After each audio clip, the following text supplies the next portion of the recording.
The Ebola infection is a life-threatening disease of global concern due to its fatality rate. In Mubende, it was worse because the reported Sudan virus has no known treatment. Therefore, it was a life and death matter for those that contracted it. Annet Nampenja survived the infection and will live to tell the story. We found her at her shop in Madudu town, Mubende district, where she narrated to us what she and her family of 5 went through. The infection treated us very badly. We had never suffered anything like that. One of the children contracted the infection from a private health facility where Nampenja says the health worker who attended to her deceased child also died.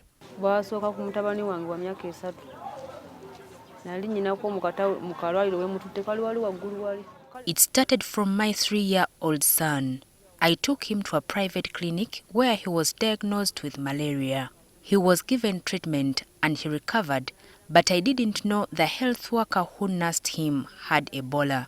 After about 4 days, he got high fever. When I took him back, I was referred to Mubende hospital. By that time, he had a bloody diarrhea. Nampenja and her son were referred to the Mubende Referral Hospital where their child died. A day later, Nampenja developed symptoms including high fever. Nampenja and the husband were later quarantined and finally tested positive for Ebola. After about 1 day, I also felt high fever. I didn't know my other child, husband and I had contracted Ebola. Fortunately, they recovered and were discharged, but Nampenja says reintegration into the community remains a challenge. We came back and went to the village first, as the medical people had to first disinfect our home here in town. We returned, but we were discriminated. Even our friends never wanted to associate with us. I had to keep my child away from school because the other learners were mistreating him. The district health educator, Charles Kauma, says they have also resolved some cases regarding domestic violence. Because we have had a number of partners here and they have built their capacity. One of the things that they have done is to build their capacity on our local staff. We knew that time will come and Ebola will come to the end. So they are still with us and they are still doing some activities, especially related with the psychosocial support of the survivors and the affected families. So we are going to continue. Together with the district task force, our role is to keep on mobilizing people and sustain them, to see to it that stigma really goes out of these people. Nampenja says the Ministry of Health has since stopped testing the male survivors as they were told while being discharged. They were told to go back after 3 months, but they never checked for anything complex apart from taking off blood samples. This is not what we were told. In Mubende here, in our referral hospital, we put in place a survivors clinic.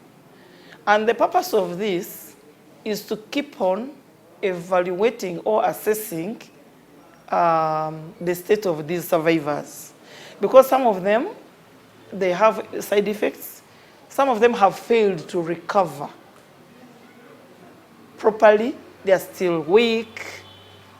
They still have loss of appetite. Others, they have a loss of sight. Others still have some pain in their bodies. Others are not hearing very well. But the others are fine. Not all of them. So the purpose of this survivors clinic is to keep allowing them to come for review. However, the non-governmental organizations working in Mubende still offer some food aid to the affected families, but Nampenja wants the Ministry of Health to continue with their health checkups. They often bring us food like rice and posho. I am grateful for that gesture because our finances are not yet stable. From Nampenja's story, it is clear that surviving Ebola is one thing, but the journey to recovery is one that can be bumpy and requires a lot more patience. Walter Mwesije, NTV.